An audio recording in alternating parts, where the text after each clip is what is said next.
வரப்போற மே 4ஆம் தேதி தமிழக சட்டப்பேரவை தேர்தலுக்கான வாக்கு எண்ணிக்கை தொடங்கி முடிவுகள் வெளியாக போகிற சுச்சுவேஷனில் தன்னோட அப்பா விஜய்க்கு எந்த அளவுக்கு வெற்றி வாய்ப்பு இருக்குது, அதே மாதிரி தமிழக வெற்றி கழகம் ஆட்சி அமைக்கிறதுக்கு வாய்ப்பு இருக்கா அப்படிங்கிற மாதிரி பல விஷயங்களுக்கு விஜயோட மகனாக இருக்கக்கூடிய ஜேசன் சஞ்சய் இப்போ அவர் தரப்பில் விளக்கம் கொடுத்துருக்காரு.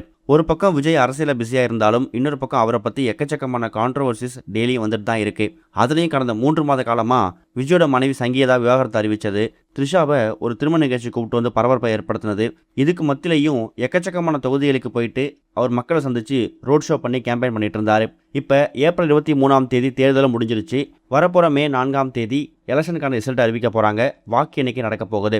இப்போ எக்கச்சக்கமான எக்ஸிட் போலில் டிஎம்கேக்கு ஃபேவராகவே எக்ஸிட் போல் ரிசல்ட் வந்திருக்கு, ஏடிஎம்கேக்கு ஃபேவராகவும் வந்திருக்கு.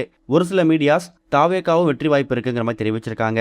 இப்போ எல்லா ஊடகங்களும் ரசிகர்களும் தொண்டர்களும் டிவிகேவோட வெற்றிக்காக காத்துட்டு இருக்கும் போது விஜயோட மகனாக இருக்கக்கூடிய ஜேசன் சஞ்சயும் விஜயோட வெற்றி வாய்ப்புக்காக எதிர்பார்த்து காத்துக்கிட்டு இருக்காராம். இதை பற்றி அவர் சர்க்கிளில், குறிப்பாக அவருடைய ஃப்ரெண்ட் சர்க்கிளில் அவர் ஷேர் பண்ணும்போது, கண்டிப்பாக எங்கள் அப்பா விஜய் அதிகப்படியான தொகுதிகளில் ஜெயிச்சு மெஜாரிட்டி வின் பண்ணி கண்டிப்பாக ஆட்சி அமைப்பார்.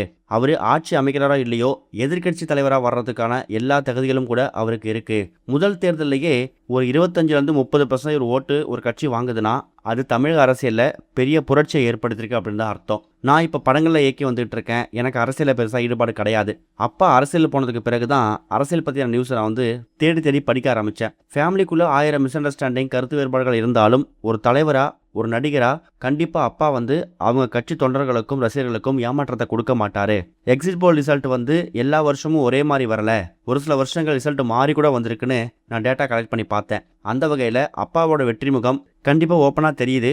ஒன்று அப்பா ஜெயிச்சா 118க்கு மேலே ஜெயிச்சு ஆட்சி அமைப்பார், இல்லைன்னா எதிர்கட்சியாக வர்றதுக்கு வாய்ப்பு அதிகமாக இருக்குது அப்படிங்கிற மாதிரியும் இப்போ விஜயோட மகனாக இருக்கக்கூடிய ஜேசன் சஞ்சய் அவர் தரப்பில் தான் அப்பாவுக்கு சப்போர்ட் பண்ணுற மாதிரி பல விஷயம் ஷேர் பண்ணியிருக்காராம். இந்த ஒரு செய்தியால் தான் பையன் தாமலை இந்த அளவுக்கு ஒரு நம்பிக்கை வச்சிருக்காரு அப்படிங்கும்போது கண்டிப்பாக விஜய்க்கு அது ஒரு மிகப்பெரிய மகிழ்ச்சியை கொடுத்துருக்கும். இது ஒரு பக்கம் இருக்க, இப்போ ரீசெண்டாக ஆர்ஜே பாலாஜி கருப்பு திரைப்படத்துக்கான பேட்டிகள் கொடுத்துட்டு இருக்கும்போது தனக்கு வந்த ஒரு பாகுபலி படத்தோட வாய்ப்பை பற்றியும் அது எப்படி கை நழுவி போச்சு அப்படிங்கிற மாதிரியும் ஓப்பனாக ஷேர் பண்ணியிருக்காராம். ஆர்ஜே பாலாஜியை பொறுத்த வரைக்கும் ஸ்டாண்டப் காமெடியனா, அதுக்கப்புறம் ஆர்ஜேன்னு சொல்லி தனக்கும் இடத்தை பிடிச்சிருக்காரு. பல படங்கள் நடிச்சது மட்டும் இல்லாமல் இப்போ படங்களை இயக்கவும் ஆரம்பிச்சிருக்காரு. சூர்யா அப்புறம் த்ரிஷா நடிச்சிருக்கக்கூடிய கருப்பு திரைப்படத்தை இயக்கியிருக்காரு. இந்த திரைப்படம் மே 14ஆம் தேதி ரிலீஸ் ஆக போகுது.